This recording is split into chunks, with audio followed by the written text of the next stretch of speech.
Hi everybody, this is Saad for the Sad Truth. Several months ago I had posted a Sad Truth clip, I think it was number 91, where I had satirized the idea that if you dislike broccoli, you're homophobic. My point was to demonstrate that certain, if you like in this case, insults, right, to call somebody homophobic is a very serious accusation, are meaningless when linked to objects that in no way could be linked to homophobia, right? I mean, you disliking a particular food, in this case broccoli, how could that make you homophobic? My reason for doing so was to satirize the idea that to dislike an ideology, to critique an ideology makes you racist. And in making that point, which I wish to reiterate here, this is like saying, if I don't like this car, it doesn't have a good sense of humor. Right? If you said something like that, then people would think you're insane. Or if I said, I don't really like soccer, I just find that soccer is too jealous, right? Then again, somebody would say, well, are you insane? Do you need to be admitted to a psychiatric institute, right? So words have meanings, concepts have meanings. The way we describe something is either insane or lucid. And so today I wanted to sort of push this argument in reference to yet something else that is happening in public discourse, and that's where people argue that facts, or even earlier in the process, a hypothesis could be bigoted or racist, right? So a hypothesis is simply a statement which is then put to empirical scrutiny, and then the data that is collected and subsequently analyzed can help us understand whether the hypothesis should be refuted or not. And then typically we can decide whether something is a fact or not. I mean, it is a fact that Paris is a city in France. But when it comes to data, we sometimes don't have perfect certainty, but we can use the tools of the scientific method, we can use the tools of statistical inferencing to argue whether a hypothesis is refuted or not. And that reality exists independently of words like racist and bigoted, right? Facts cannot be racist or bigoted. They're either true or they're false. Now let's link this idea to something that I'm now going back to my days as an undergraduate in mathematics and computer science. Some of you may have heard of the term mathematical logic. This is actually a course that I had taken back in my undergraduate days. And in mathematical logic, you learn about Boolean algebra. So for example, you learn that if you take two statements, say statement A and B, and then you look at the conjunction of those statements, so A and B, well, then you can construct what's called a truth table. So if A and B are each false, then their conjunction is false.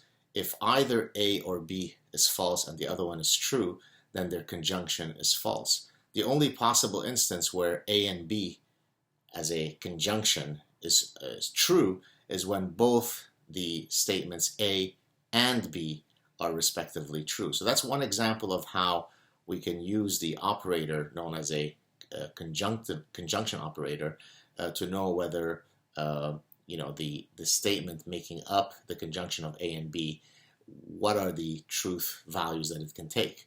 And so here we wouldn't be talking about the A and B expression as being racist or bigoted, right? Somebody who would say that, again, would be insane, would be admitted to a mental institution, right? It's either true or false. Now, of course, in Boolean algebra, the world is very black and white, and there are all sorts of ways that we can complicate that argument. As I said, data is messy. It's not just a truth value, but we can use the tools of the scientific method, and we could use the tools of statistical inferencing and all sorts of other tools at our disposal to know whether a statement has been validated or not, whether a hypothesis has been refuted or not. And so to argue that a fact or a hypothesis is bigoted or racist could only exist within the purview of the duplicitous or the insane or the duplicitly insane.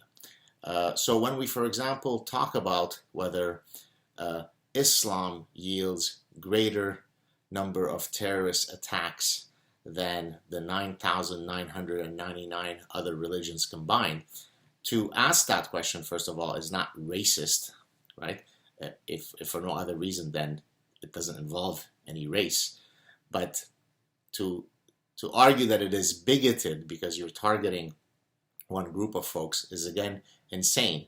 You're basically saying that there is a reality out there and that we could navigate through this reality, or we could understand this reality by using the tools that are available to us to either decide whether that hypothesis holds true or not. And so in the case of the hypothesis that I propose, or the research question that I propose, is it the case that Islam or terrorist attacks carried out in the name of Islam occur at a much greater likelihood or frequency than other religions?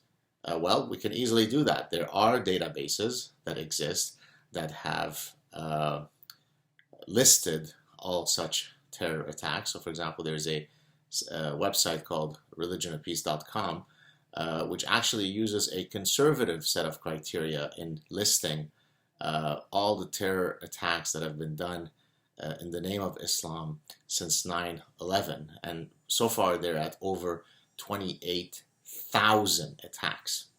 So now you could take that 28,000. You could decide what the number is. You don't like 28,000? We can bring it down. You want to bring it down by an order of 10, which you shouldn't have to, but let's go to 2,800.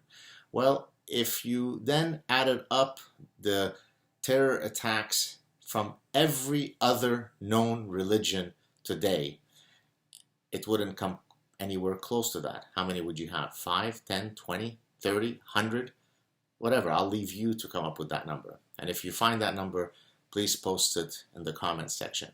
So one religion has yielded 28,000 plus terror attacks, and all 9,999 other religions have come up with a infinitesimally smaller number combined.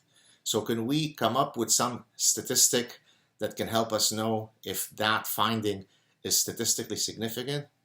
Oh yeah, we can. Does that mean that we are demonizing Muslims? No. Does that mean that every Muslim is a terrorist? No. Only the insane and only the lobotomized and only the diabolically duplicitous can make such an argument. And so again, we can navigate through all sorts of delicate issues using the scientific method, using statistical inferencing. That's why that epistemological framework is so powerful. We don't need to rely on rabbis and imams. We don't need to rely on faith. We simply need to use the tools of reason, of science, data, to navigate through any question. And so, for example, if I were to ask you which demographic is more likely to commit violent crimes, little girls who are less than 5 years old, or young men who are in the 18 to 30 bracket? And there is such data. That's why we've got this little field known as epidemiology, where we look at these types of things, where we look at the incidence of diseases or incidence of crime or incidence of all sorts of issues, and we could study whether there are certain demographic groups that are more likely to commit such acts, more likely to succumb to certain diseases. That doesn't make you racist, it doesn't make you sexist, it doesn't make you an ageist. It makes you a person with a functioning brain. It makes you somebody who understands that if you wish to learn about the world in a honest and truthful manner, you use the tools that are available to us, known as the scientific method, known as statistics, known as data analysis, to arrive at conclusions. And so let's stop referring to facts, to hypotheses, as bigoted and as racist. The only thing that we know for sure when somebody levies such an accusation is that the person who levies that accusation is an idiot who is brainless. And that's a fact. That's the truth. That's the sad truth. Take care. Ciao.